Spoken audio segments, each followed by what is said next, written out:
berbicara mengenai penghematan energi listrik. Berikutnya kita berbicara mengenai water conservation. Bagaimana kita mendesain building yang bisa menghemat air. Yang pertama adalah gunakanlah keran air, ya. Reduce daily water use, keran air yang biasanya ada sensor. Kalau tidak ada sensor kan cenderung untuk menggunakan air dalam jumlah besar. Tapi kalau dengan sensor, itu akan mengurangi jumlah pemakaian air yang sangat signifikan. Nah, teman-teman mungkin bisa lihat di mall, itu sudah banyak keran-keran air yang dengan sensor gerak. Juga bisa teman-teman pergi ke Bandara Soekarno-Hatta, di situ sudah dilengkapi dengan keran air yang sudah dilengkapi dengan sensor motion maupun sensor pencahayaan. Nah, kita akan lihat seberapa besar penggunaan air yang saat ini kita lakukan. Yang pertama, rata-rata per orang itu menggunakan air dalam waktu satu hari 150 liter.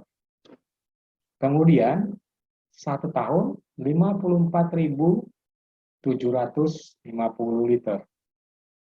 Kalau kita menggunakan shower, ya, setahun, itu akan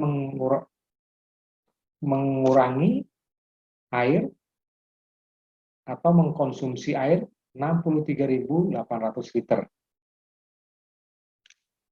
Kemudian, kalau kita menggunakan shower, itu hanya 6 jam saja, itu hanya 9.000.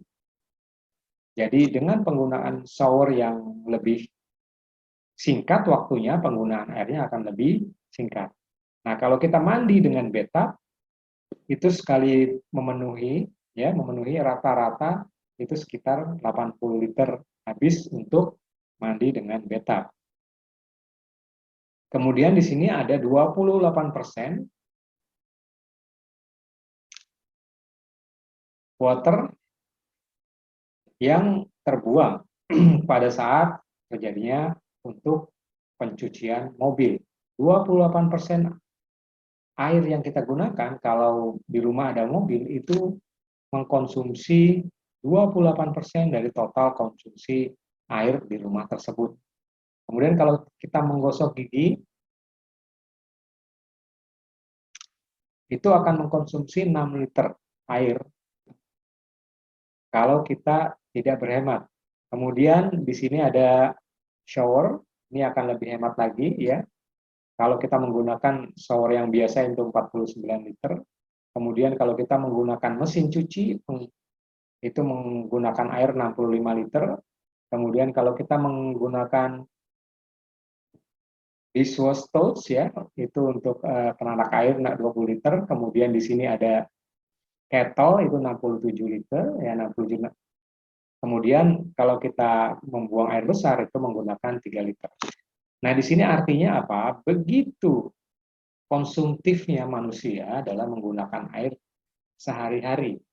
Dimulai dari mana? Dimulai dari mandi, kemudian ke toilet, kemudian penggunaan untuk konsumsi sehari-hari, dan lain-lain, cukup menguras penggunaan air tanah. Kalau tidak di-maintain, maka diperkirakan 2-3 tahun ke depan kita akan konsumsi air tanah yang cukup besar. Ya, kita masuk ke slide selanjutnya, adalah bagaimana kita bisa menghemat air dengan cara menggunakan keran otomatis di sini, seperti disampaikan di awal, sehingga bisa melakukan sensor, dan saat ini banyak sekali fitur-fitur sensor, baik sensor gerak, bahkan ada sensor cahaya, kemudian ada sensor lain-lain lagi yang akan menghemat air secara otomatis. Kalau di Jepang biasa disebut sebagai pokayoke, tidak mungkin gagal. Kalau tanpa adanya sensor, mungkin saja orang lupa mematikan air dan itu akan hidup dalam waktu yang sangat lama sehingga sangat boros. Tapi dengan sensor, maka begitu orang itu pergi, airnya akan mati dengan sendirinya sehingga lebih hemat. Kemudian yang berikutnya adalah pastikan instalasi air di rumah itu juga berfungsi dengan baik. Karena kalau bocor itu akan menyebabkan pembuangan atau pemborosan air yang cukup banyak juga. Dan digunakanlah desain water recycle untuk menggunakan sumber daya air. Nah, di sini dicontohkan bagaimana melakukan water recycle. Awalnya dari penampung air, ya, penampung air. Ini adalah solar panel. Ini adalah salah satu contoh green building. Dia sudah memakai solar panel. Kemudian ada penampung air. Kalau air tidak ditampung itu akan lebih cenderung pompa bekerja terus-menerus sehingga boros. Jadi harus ada penampung air. Jadi desain yang pertama adalah gunakanlah penampung air. Kemudian yang kedua, akan didistribusikan ke ruangan-ruangan yang membutuhkan, tentunya dengan peralatan-peralatan keran air yang tadi yang ada sensornya sehingga lebih hemat. Kemudian dikonsumsi termasuk ke kolam renang di sini. Air yang ada di sini, ya, air yang ada di sini tidak dibuang, tetapi akan dilakukan recycle, ya, recycle di sini baik air panas maupun air dingin recycle, dinaikkan lagi ke atas setelah di recycle. Untuk negara-negara maju, recycle-nya itu sudah sampai tahap yang sempurna akhirnya. Artinya air yang di recycle itu bisa dikonsumsi.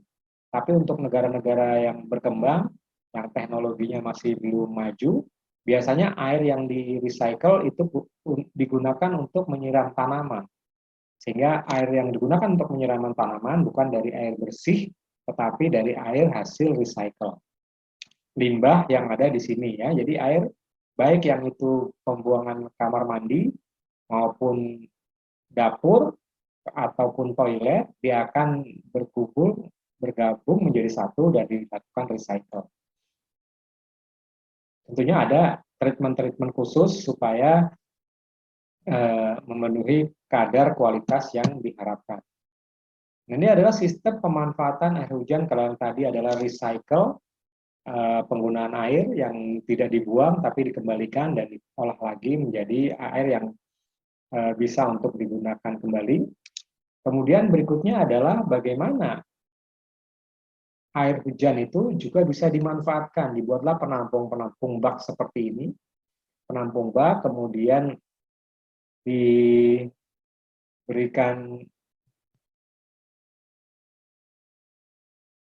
filter-filter gitu. Setelah semuanya terkendali di dalam penampung bak ini, maka bisa langsung dikonsumsi.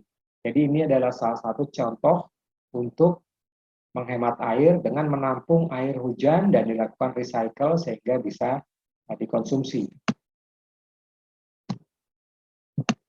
Berikutnya adalah skema sistem air siap minum, ya. Mulai dari di sini penampungan air hujan dari air tanah. Di sini ini penampungan air hujan. Ini adalah air tanah. Kemudian disalurkan ke filter-filter air. Kemudian masuk ke bak penampung, difilter kembali. Kemudian masuk ke penampung berikutnya dan akhirnya dilakukan ultraviolet untuk membunuh kuman, masuk ke dalam penyampungan air dan akhirnya air menjadi siap minum. Jadi ini akan sangat efektif sekali untuk membuat air minum dari tampungan air hujan maupun dari air tanah. Kemudian desain berikutnya adalah yang tadi adalah recycle air, kemudian yang kedua adalah penampungan air hujan, dan yang ketiga adalah gunakanlah bukaan-bukaan di gedung ini sebagai view keluar sehingga selain bisa membuat orang lebih leluasa dan tidak mudah stres karena memang diberikan view di gedung-gedung tersebut. Jadi green building bukan hanya berbicara mengenai tumbuhan yang hijau, tetapi juga masalah konservasi air, kemudian masalah penghematan energi listrik, dan yang tidak kalah pentingnya adalah bagaimana green building itu juga bisa membuat penghuni gedung itu nyaman dengan adanya view. Kemudian berikutnya yang ketiga adalah bagaimana melakukan manajemen sampah.